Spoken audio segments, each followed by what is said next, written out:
Biden, Madam Vice President, Mr. Emhoff, Americans, and the world.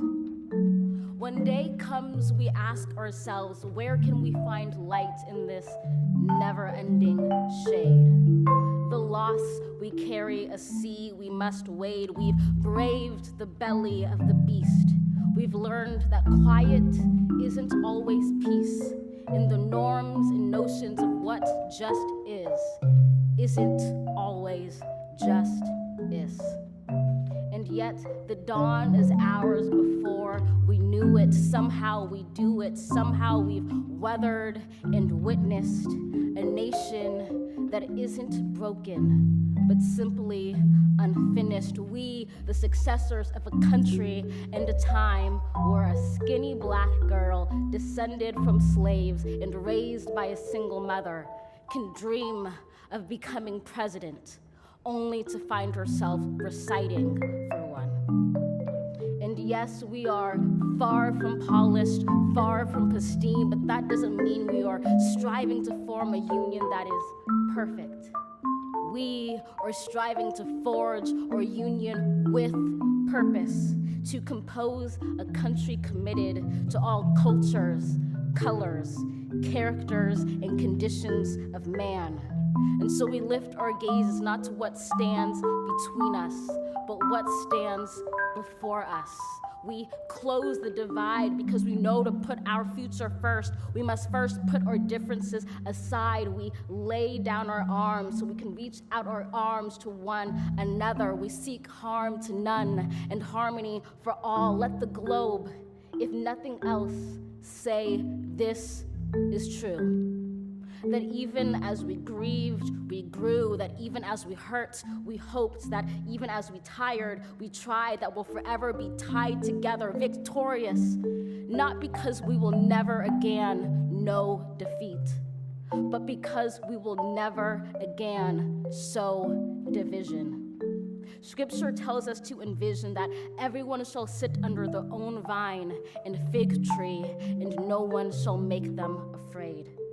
If we're to live up to our own time, then victory won't lie in the blade, but in all the bridges we've made. That is the promised glade, the hill we climb, if only we dare it, because being American is more than a pride we inherit. It's the past we step into and how we repair it.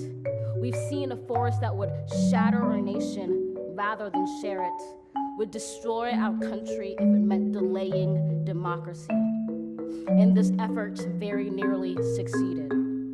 But while democracy can be periodically delayed, it can never be permanently defeated. In this truth, in this faith we trust, for while we have our eyes on the future, history has its eyes on us. This is the era of just redemption. We feared it at its inception. We did not feel prepared to be the heirs of such a terrifying hour, but within it we found the power to author a new chapter, to offer hope and laughter to ourselves. So, while once we asked, how could we possibly prevail over catastrophe? Now we assert, how could catastrophe possibly prevail over us? We will not march back to what was, but move to what shall be, a country that is bruised but whole, benevolent but bold, fierce and free. We will not be turned around or interrupted by intimidation, because we know our inaction and inertia will be the inheritance of the next generation. Our blunders become their burdens, but one thing is certain.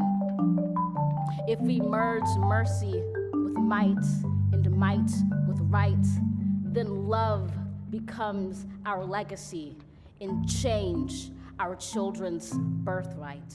So let us leave behind a country better than the one we were left. With every breath from my bronze-pounded chest, we will raise this wounded world into a wondrous one. We will rise from the gold-limbed hills of the west. We will rise from the wind-swept northeast, where our forefathers first realized revolution. We will rise from the lake-rimmed cities of the Midwestern states. We will rise from the sun-baked south. We will rebuild, reconcile, and recover in every known nook of our nation, in every corner called our country. Our people, diverse and beautiful, will emerge battered and beautiful. When day comes, we step out of the shade of flame and unafraid. The new dawn blooms as we free it.